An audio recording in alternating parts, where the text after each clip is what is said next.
Congratulations! You're about to unlock a new skill, which is learning how to Chibify your OC. Learning how to Chibify your OC is honestly such a useful skill.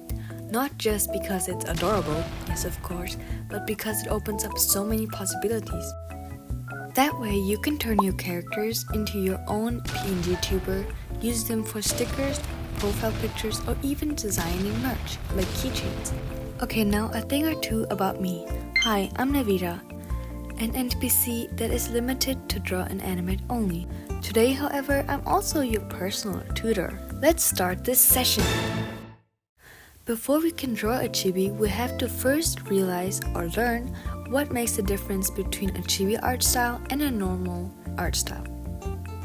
When you compare a chibi face to a normal, more realistic face, the biggest difference is proportions and simplification.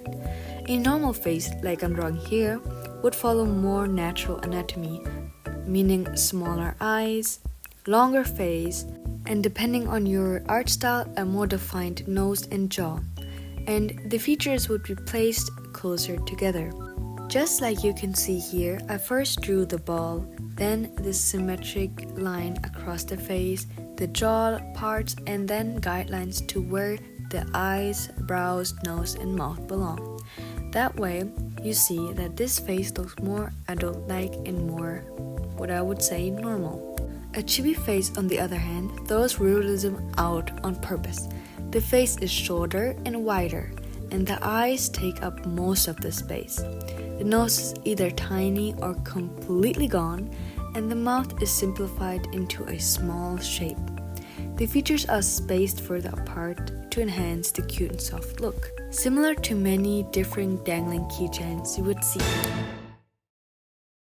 Same as the face, the body also undergoes significant changes.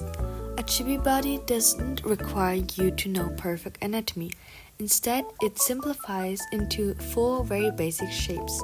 The head takes up most of the character, followed by a rectangular shape for the main body. The arms are made up of 2 rounded shapes, and the legs are usually 2 simple rectangles.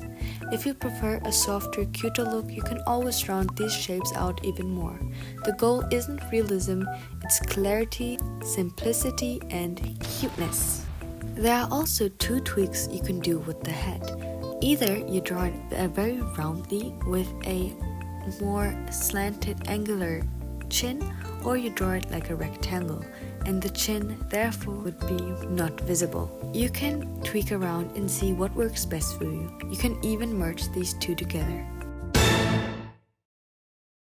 Now I'm drawing the OC that you saw from the thumbnail into a chibi and turning the things we learned into practice. For example, the head is taking up most of the body. Then the limbs of the body are also rounded or rectangular as you like. As for the face, I started with a more square shape. Then I drew out the guidelines on where the eyes and the mouth come to kind of show you even more how the proportions of the face look like. In order to make my line art process way easier, I refined the sketch as much as possible. Here now I'm pulling out the reference in order to draw the details that my OC has, because the base is done. It's important to keep in mind that the chibi is an art style that simplifies and exaggerates a character's features to make them look cute and compact.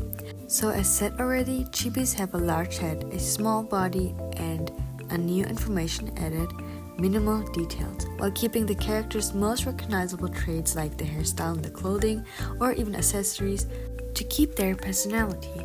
So if your OC has many different details and is very maximalistic, find the traits that make up the character the most and tell most about the character and exaggerate those, and then minimize the other details. A good way to practice chibi arts with OCs that have a very complicated design is by looking, for example, at Genshin characters. Their design is known to be very intricate and very detailed.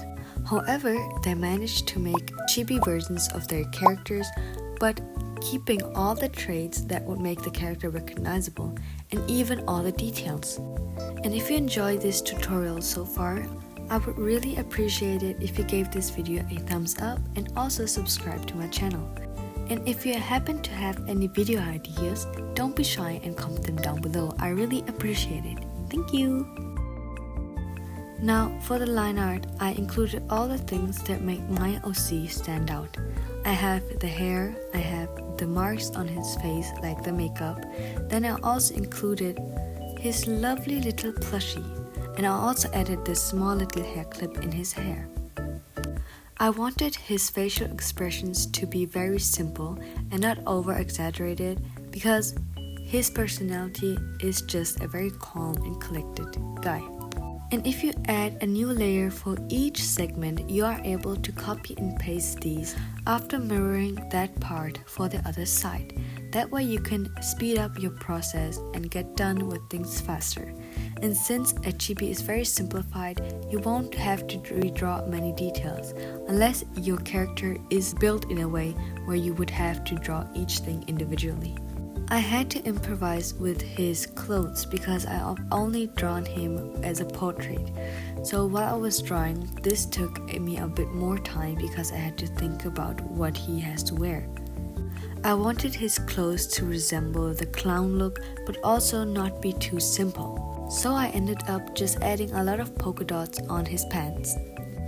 And the shoes I gave him not only because it fits the aesthetic but also because it would add to the silhouette.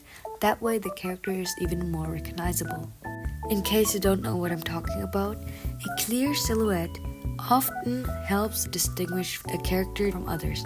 If you watch a lot of VTubers, you would probably know that the making of the VTubers include having a clear silhouette because seeing them from far away should be still recognizable. Now I am done with the line art and I am now moving on with the coloring process. Here I'm coloring as I would usually do. So I first fill out all the flat colors.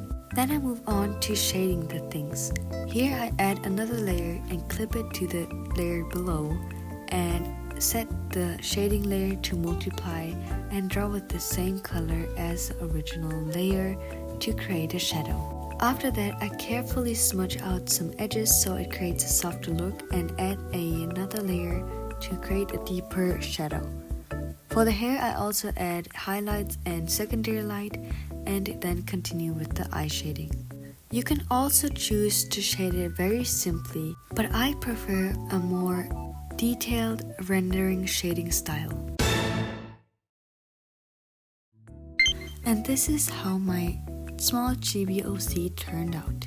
Congratulations on finishing this course. I hope that you were able to take a lot from this video and now got motivated to draw your own chibi OC.